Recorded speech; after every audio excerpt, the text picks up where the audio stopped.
নমস্কার বন্ধুরা, প্রত্যেক দিনের মতো আজকেও আপনাদের সামনে একটি নতুন ভিডিও নিয়ে আসলাম। আজকের ভিডিওতে আমি এই 5 ব্যথার ইঞ্জেকশন নিয়ে বলবো। 5 ব্যথার ইঞ্জেকশন কোনটা কোথায় ব্যবহার করা হয়, কোথায় কোথায় ব্যবহার করা হয়, কতটা ব্যবহার করতে হবে, কিভাবে ব্যবহার করবেন সেই নিয়ে আজকে বলবো।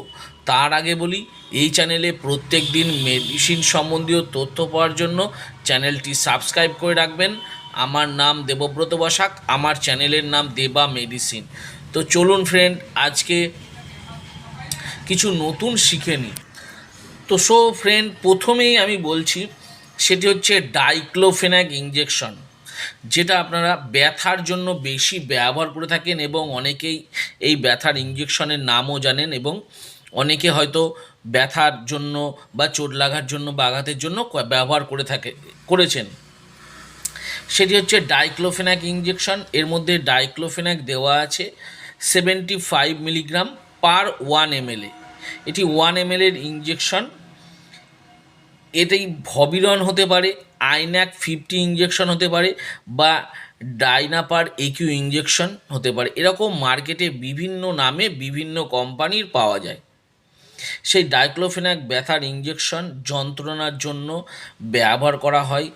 যেমন কোথাও চোট লেগেছে বা কোথাও আঘাত খেয়েছে, কোনো অ্যাক্সিডেন্ট কেস আছে, সেই অ্যাক্সিডেন্ট কেসে বা অপারেশনের সময়তেও করতে পারেন।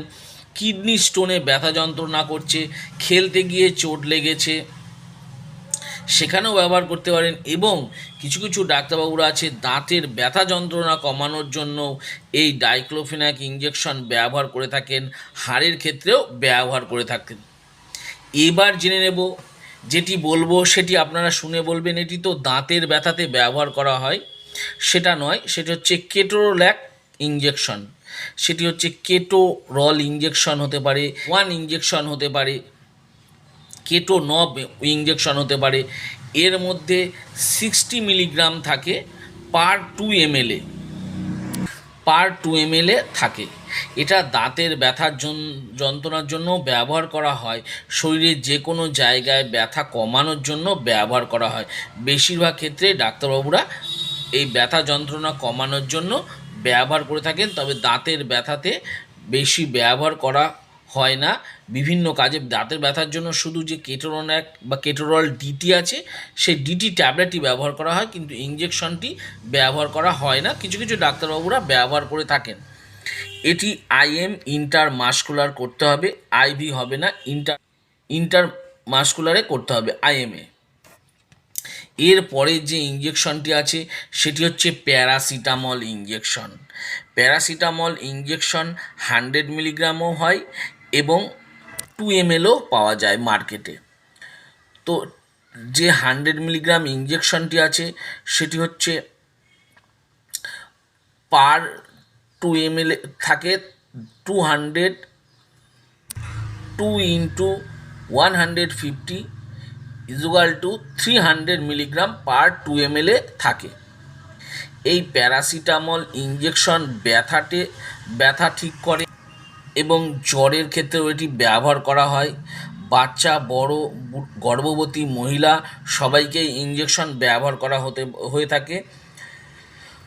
পারে। গর্ভবতী মহিলাদের ক্ষেত্রে ডোজটা একটু কম বেশি হতে পারে, কিন্তু এই প্যারাসিটামল ইঞ্জেকশনে খুব যে ব্যথা যন্ত্রণা বেশি হচ্ছে তখন কিন্তু এই প্যারাসিটামল ইঞ্জেকশনে অত ভালো কাজ হয় না। এটি আইভি এবং আইএম দুটোতেই ব্যবহার করা হয়ে থাকে। এরপরে আছে পাইরক্সিকাম ইঞ্জেকশন। এটিও ব্যথা কমাতে ব্যবহার করা হয়। এটি পার 2 ml থাকে 40 mg। এটা ব্যবহার করা হয় হাড়ের ব্যথা, ক্রনিক ব্যথা, অস্টিও আর্থারাইটিস, রিউমাটয়েড আর্থারাইটিসের ব্যথা, ইনজুরির কারণে ব্যথা, অ্যাক্সিডেন্ট হয়েছে সেখানে ব্যথা যন্ত্রণা হচ্ছে, শুধুমাত্র মাংসপেশিতেই এই ইঞ্জেকশনটি ব্যবহার করা হয়ে থাকে, সেই ব্যথা যন্ত্রণার ক্ষেত্রেও এই ইঞ্জেকশনটি ব্যবহার করা হয়। সবশেষে ইঞ্জেকশন বলবো সেটি হচ্ছে ট্রামাডল ইঞ্জেকশন। এই ট্রামাডল ইঞ্জেকশন 2 ml ইঞ্জেকশন। এটা হালকা ব্যথার জন্য বেশি ব্যবহার করা হয় না।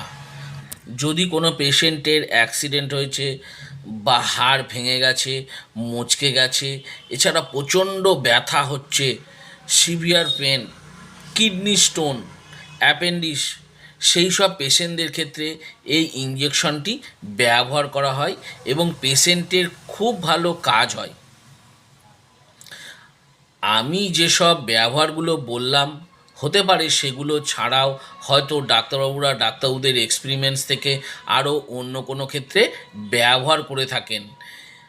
আমি আজকে এই 5টা ব্যথার পেন ক্লিয়ার ইঞ্জেকশন নিয়ে ভালো করে বুঝিয়ে দিলাম। আরও কিছু যদি জানবার থাকে নিচে কমেন্ট বক্সে কমেন্ট করে অবশ্যই জানাবেন, আমি তার উত্তর দেওয়ার চেষ্টা করব। আর আমার এই ছোট্ট ভিডিওটি যদি ভালো লেগে থাকে তাহলে অবশ্যই একটি লাইক করবেন। আর আমার চ্যানেলে যদি নতুন হয়ে থাকেন তো চ্যানেলটি অবশ্যই সাবস্ক্রাইব করে রাখবেন। আর পাশে থাকা বেল আইকনটি বা যে ঘন্টাটি আছে সেটি বাজিয়ে দেবেন, যাতে এরকম নতুন নতুন ভিডিওগুলো নোটিফিকেশনের মাধ্যমে আপনাদের কাছে খুব তাড়াতাড়ি পৌঁছে যায়। তো ফ্রেন্ড, ভিডিওটা আজকে আমি এখানেই শেষ করলাম। ভালো থাকবেন, সুস্থ থাকবেন, দেখা হচ্ছে পরের ভিডিওতে।